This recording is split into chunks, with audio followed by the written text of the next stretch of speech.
اعوذ باللہ من الشیطان الرجیم، بسم اللہ الرحمن الرحیم۔ السلام علیکم بیٹا سیکنڈ ایئر، کیسے ہیں آپ؟ آج ہم تناول کی دوسری قسم بیسار خوری کے بارے میں پڑھیں گے، جس کو بلیمیا نروسا بھی کہا جاتا ہے۔ بیسار خوری کے جو مریض ہیں، کم خوری میں کیا ہوتا ہے کہ مریض کم کھانا کھاتا ہے، جبکہ بیسار خوری کے مرض میں مبتلا شخص جو ہے وہ وزن میں اضافے کی وجہ سے خوفزدہ تو ہوتا ہے اور جو ہے مطلب اپنے وزن کو کنٹرول بھی کرنا چاہتا ہے، لیکن یہ ہے کہ یہ لوگ جو ہیں وہ کھانا زیادہ کھاتے ہیں اور جو ہے پھر اس کھانے کو جسم کا جزو بدن بنانے کی بجائے اس کو بار بار وامٹ آؤٹ کرتے جاتے ہیں، کھاتے ہیں اور وامٹ کر دیتے ہیں، کھاتے ہیں اور وامٹ کر دیتے ہیں۔ اس میں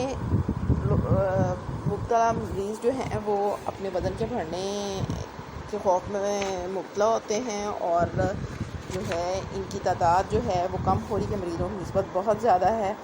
یہ بلوغت میں بیماری واقع ہوتی ہے اور زیادہ تر شکار اس کا خواتین ہوتی ہیں۔ 90% عورتیں جو ہیں، مردوں کے مقابلے میں 90% یہ بیماری عورتوں میں پائی جاتی ہے۔ اور پرخوری کا تعلق جہاں تک ہے وہ سماجی عدم کارکردگی سے ہوتا ہے، مایوسی سے، ادنا تصور ذات، یعنی وہ بندے جو ان ایکٹیو ہوتے ہیں تو بار بار ان کا میٹابولک ریٹ جو ہے وہ بڑھا رہتا ہے اور بار بار ان کو کھانے کی کریونگ ہوتی رہتی ہے، اور اسی طرح سے وہ لوگ، وہ خواتین جو جن کا تصور ذات جو ہے اپنی ذات کو حقیر جانتے ہیں، احساس کمتری زیادہ پایا جاتا ہے، تو وہ بھی اس کی تلافی جو ہے وہ بیسار خوری کی مدد سے کرتی ہیں۔ پھر جو ہے ادنا تصور ذات کی وجہ سے بھی خواتین جو ہیں وہ بیسار خوری میں مبتلا ہوتی ہیں اور ادویات کا زیادہ استعمال کرتی ہیں۔ اپنے جسم کی بناوٹ کے بارے میں یہ خواتین جو ہیں عدم اطمینان کا شکار ہوتی ہیں اور بہت زیادہ کھانا کھاتے ہیں، پھر اس کو جو ہے وامٹ آؤٹ کر دیتی ہیں۔ اور جو ہے ایسے جو مریض ہیں ان کو جس طرح سے بیلوں کو بھوک لگتی ہے اور زیادہ بھوک لگتی ہے، ایسے بیلوں جیسی ان کی بھوک کو جو ہے محاورتاً کہا جاتا ہے کہ ان کو بیلوں جیسی بھوک لگتی ہے۔ یہ جو ہیں 2 گھنٹے کے اندر اندر بار بار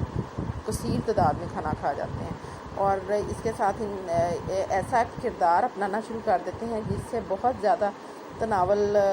کرنے کی تلافی ہو سکے، یعنی اس کھانے کو زیادہ کھانے کے بعد پھر کیا کرتے ہیں کہ یا تو وامٹ آؤٹ کرنا شروع کر دیتے ہیں یا بہت زیادہ ایکسرسائز کرنا شروع کر دیتے ہیں، یا پھر یہ ہے کہ ایک دفعہ کھا لیا پھر یہ ہے کہ پھر بھوکے رہنا تاکہ اس چیز کی تلافی ہو سکے۔ اور بیسار خوری اس وقت کی جاتی ہے جب فرد جو ہے وہ دباؤ کی حالت میں ہوتا ہے، ٹینشن کی حالت میں بھی فرد جو ہے وہ بیسار خوری کا شکار ہوتا ہے اور پریشانی میں بھی جو ہے فرد بیسار خوری زیادہ کرتا ہے۔ اور یہ عمل جو ہے اس وقت تک جاری رہتا ہے جب تک مریض جو ہے وہ بہت زیادہ جو ہے تناول نہیں کر لیتا، یعنی بار بار کھانے کا عمل جو ہے۔ اور اکثر یہ لوگ جو ہیں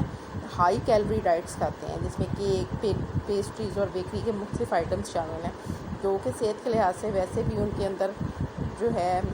فائبر کم ہوتا ہے اور صحت کے لیے اتنے نیوٹریشس نہیں ہوتے ہیں، اتنے انرجیٹک نہیں ہوتے جتنے کہ ہونے چاہیے۔ اور بیسار خوری کی وجہ سے یہ لوگ جو ہیں وہ شرمندگی بھی محسوس کرتے ہیں اور اس کو چھپانے کی بھی کوشش کرتے ہیں۔ مریض اکثر اس خبت میں مبتلا رہتے ہیں کہ وہ جو ہیں بہت زیادہ بلگی ہو رہے ہیں اور یہ بھی ہوتا ہے کہ وہ کبھی سمارٹ نہیں ہو سکیں، ٹھیک ہے۔ تو